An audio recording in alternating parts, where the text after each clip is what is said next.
Muy buenos días para todos y para todas. Hoy vamos a hablar del subrogado penal que se encuentra en el artículo 63 de nuestro Código Penal, la Ley 599 del año 2000.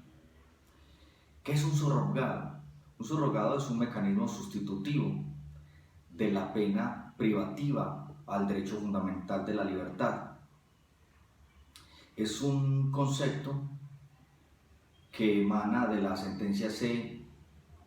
número 679 del año de 1998 de nuestra Corte Constitucional.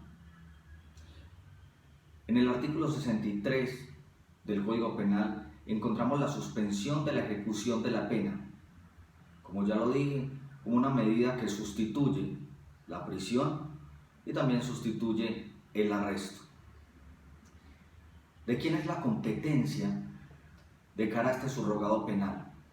De cara a este subrogado penal, la competencia la posee el juez penal de conocimiento, quien esté conociendo del caso, de la causa,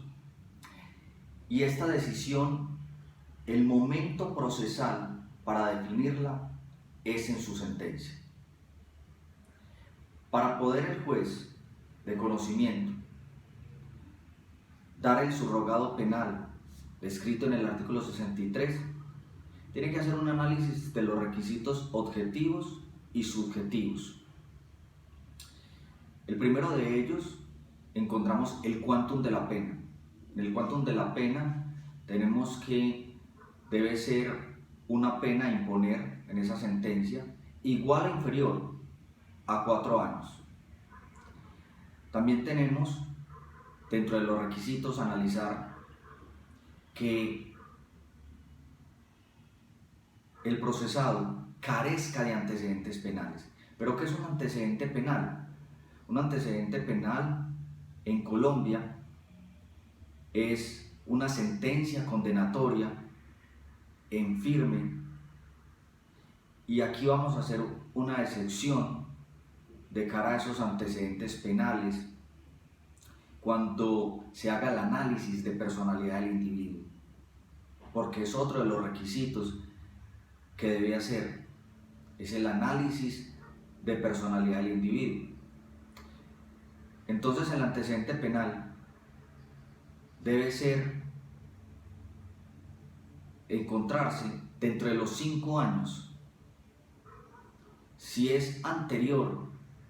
a 5 años, entonces el juez de conocimiento ya podrá hacer un análisis sin que este antecedente penal se torne como una cortapisa, para no conceder el subrogado del artículo 63, o sea, de la suspensión de la ejecución de la pena. Entonces, después de este segundo análisis de la carencia de antecedentes penales, va a ser un análisis si la conducta punible está o no dentro de las descritas del artículo 68A de la Ley 599 del año 2000.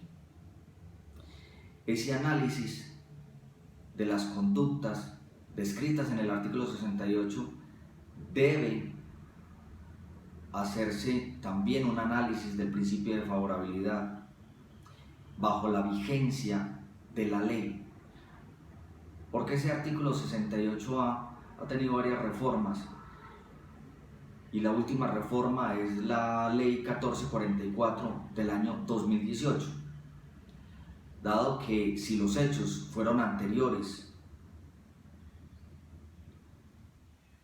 a la vigencia de esa norma, entonces la norma se torna inaplicable por el principio de favorabilidad, dado que la cortapisa de no otorgar el subrogado penal del artículo 63 no se encontraba vigencia, es decir, también subyace el principio de legalidad. En ese análisis entonces, como también lo dijimos, de la personalidad del individuo respecto a antecedentes penales, tenemos que hacer un comparativo en el inciso primero que ya habíamos dicho, habla de si la conducta punible fue anterior a 5 años de cara a antecedentes penales. ¿Cómo hacemos ese análisis de conducta si las conductas entonces fueron anteriores, o esos antecedentes penales fueron anteriores a 5 años al análisis que se está haciendo de la conducta punible desplegada hasta hoy? Pues la excepción está haciendo un análisis por parte del juez de conocimiento y con ayuda de las partes o sujetos procesales, defensor y fiscalía, cuáles son los antecedentes familiares, cuáles son los antecedentes también sociales y cuáles son los antecedentes laborales del procesado. Eso va a llevar a inferir de una manera razonable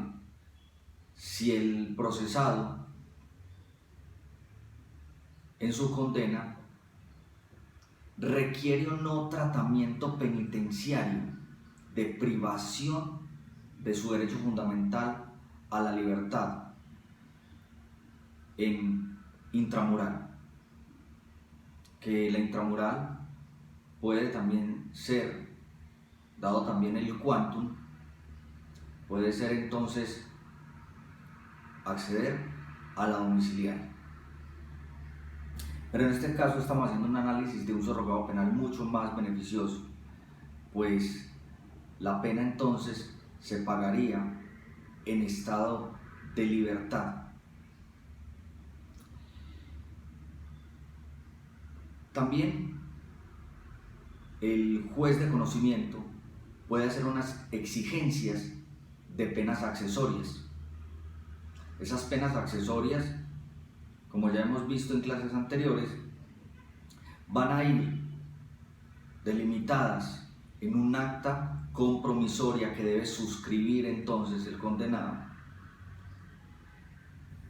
en pro de que se compromete a cumplir una serie de penas accesorias que tenemos algunas de ellas como avisar y solicitar autorización para el cambio de residencia, observar una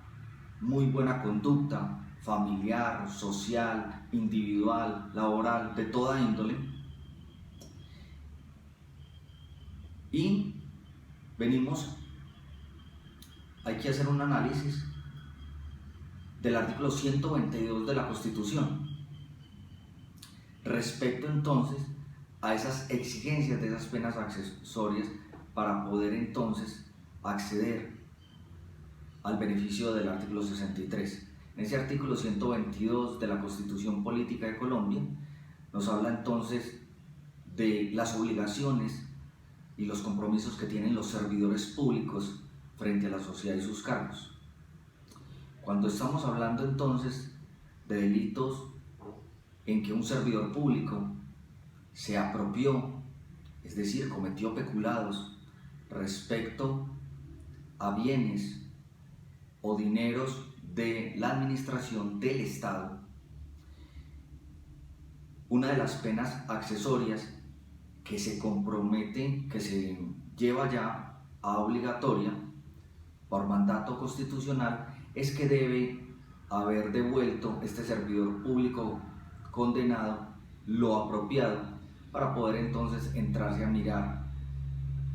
de cara a si se otorgan o no los subrogados penales. Viene dentro de los requisitos para poder conceder el artículo 63 del Código Penal el reparar los daños. Pero entonces en esa reparación de los daños ha dicho la Corte Suprema de Justicia en sentencia SPT con radicado 68-78-2016, radicado interno 85-888 del año 2016, que no puede ser una exigencia, el pago o no de pagar los perjuicios o reparar los daños para poder acceder a este subrogado penal. Y vamos a ver algunas decisiones que se han tenido en cuenta para el pago de la indemnización versus este derecho a la libertad que se otorga entonces dentro de los subrogados penales. En el artículo, entonces, haciendo un análisis del artículo 63, que es el artículo que estamos viendo de la suspensión de la ejecución de la pena,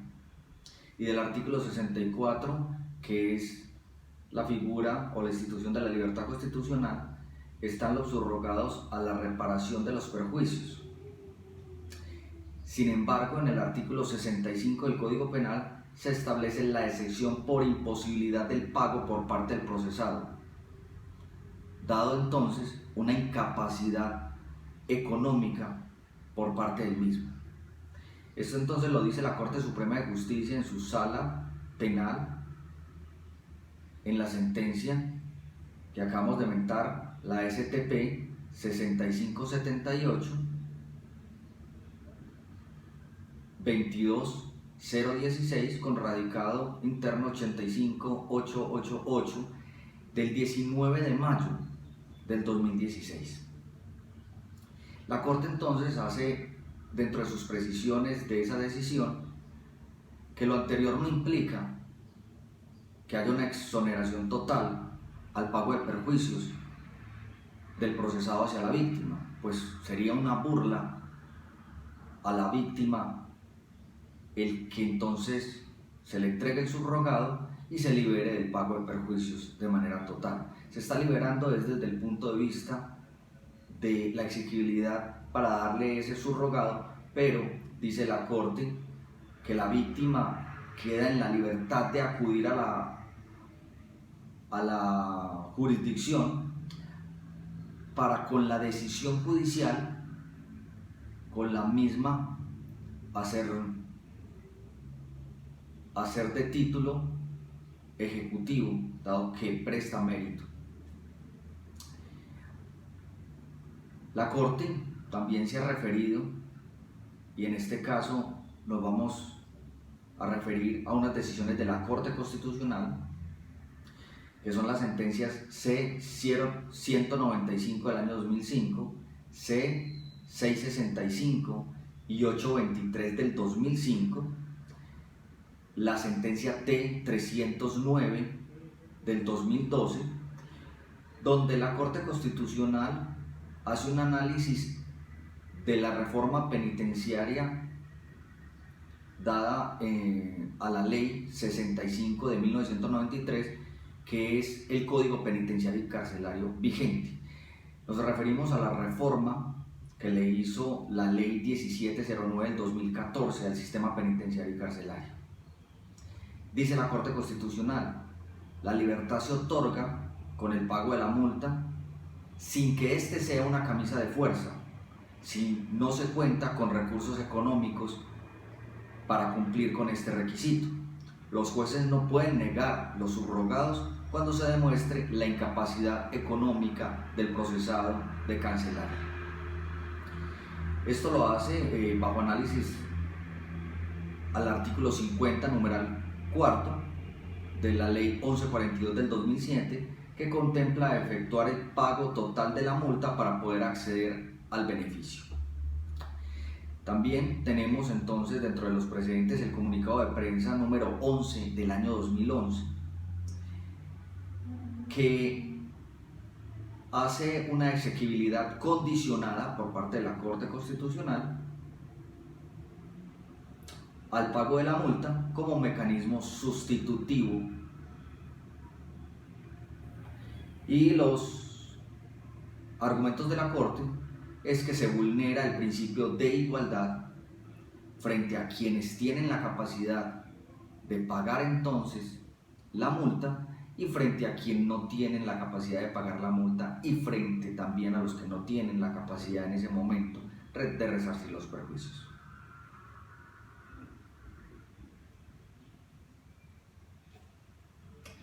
También la Corte se ha referido en sentencia C-185 del 2010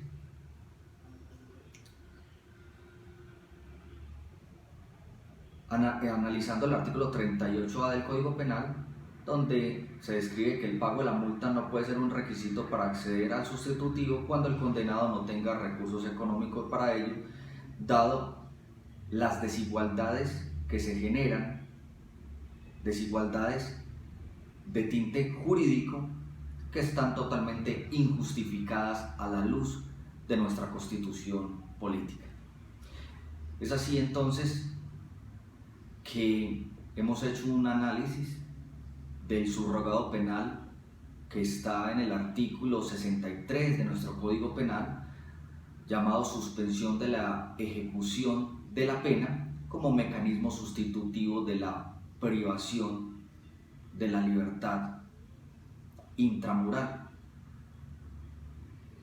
Quedo pendiente a sus comentarios por el correo electrónico institucional, a sus preguntas por este mismo medio y espero dentro de sus horas de independiente miren la normativa que acabamos entonces de exponer en este corto video. Muchas gracias.